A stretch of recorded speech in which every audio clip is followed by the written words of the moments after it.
Assalamualaikum warahmatullahi wabarakatuh. Perkenalkan, nama saya Kansa Mustika Fitri dengan NIM 2220144 kelas 224A11 dari Prodi Administrasi Bisnis.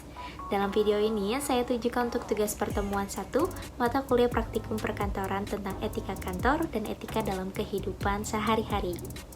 Pertama yang akan saya bahas adalah pengertian dari etika itu sendiri. Etika merupakan norma-norma yang berlaku dalam masyarakat yang merupakan pedoman hidup yang benar. Etika tidak hanya berlaku dalam lingkungan keluarga ataupun masyarakat, tetapi etika berlaku pula dalam kehidupan kantor. Etika kantor merupakan seperangkat norma yang mengatur sikap dan perilaku seseorang dalam bekerja. Etika kantor tidak hanya mencakup penampilan fisik, tetapi banyak faktor lain yang mendukung individu untuk menampilkan dirinya sebagai individu yang beretika tinggi. Contoh etika yang perlu kita perhatikan dalam kantor adalah 1. Etika bergaul. Sebuah interaksi dan komunikasi akan berjalan dengan baik apabila kedua belah pihak saling menghormati dan mengerti akan hak dan kewajibannya masing-masing. Lalu bagaimana cara kita untuk memahami etika pergaulan dalam kantor?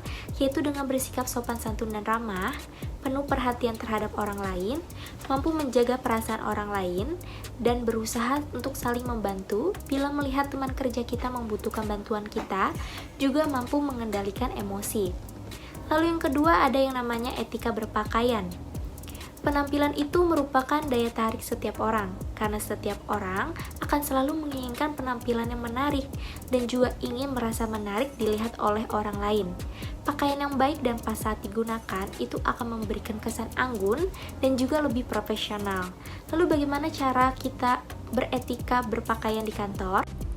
Gunakanlah pakaian dengan ukuran yang pas, hindari busana yang terlalu ketat, biasakan berpakaian rapi dan tidak kedodoran, jangan merubah model pakaian, pakai sepatu tertutup hak tinggi, dan gunakan setelan rok dan jas untuk penampilan rapi, feminim, dan profesional. Yang ketiga adalah etika berbicara.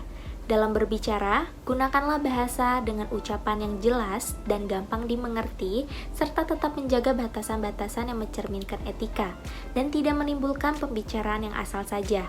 Ada beberapa hal yang perlu kita ketahui ketika berbicara dengan orang lain, yaitu pada saat berbicara harus menatap lawan bicara, pada saat berbicara suara harus terdengar jelas, gunakanlah bahasa yang baik dan benar, aturlah pembicaraan agar gampang dimengerti, dan berusaha untuk menyenangkan lawan bicara. Contoh, saya setuju dengan pendapat Pak Roni, tapi bagaimana kalau kita mengerjakan permintaan klien terlebih dahulu, Pak? Karena hal tersebut sepertinya lebih efektif. Sedangkan hal-hal yang harus dihindari ketika berbicara dengan teman kerja adalah jangan membicarakan kejelekan teman kerja. Pada saat berbicara, hindarilah pembicaraan yang sensitif. Jangan memotong pembicaraan orang lain, hindari menggunakan nada suara yang tinggi. Contohnya, "Wah Sinta, kok kamu makin jerawatan sih?" Selanjutnya adalah contoh-contoh etika dalam kehidupan sehari-hari. Yang pertama, ada etika makan.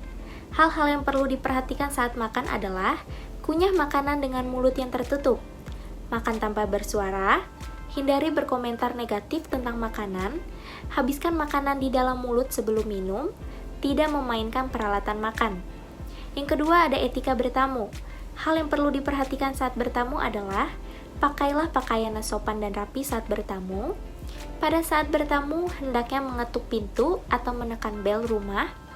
Jangan mengintip ke dalam rumah saat menunggu izin dari pemilik rumah. Sebagai seorang tamu, hendaknya duduk dengan sopan dan jangan berlama-lama dalam bertamu. Lalu yang ketiga ada yang namanya etika meminta maaf. Hal yang perlu dilakukan saat meminta maaf adalah menemui secara langsung, tidak membela diri, menggunakan bahasa dan gestur yang sopan, benar-benar menyesal dan tidak mengulanginya lagi, dan tidak mengungkitnya di kemudian hari. Demikian video yang dapat saya sampaikan mengenai etika dalam kantor dan etika dalam kehidupan sehari-hari. Jika ada salah kata, saya mohon maaf. Wassalamualaikum warahmatullahi wabarakatuh.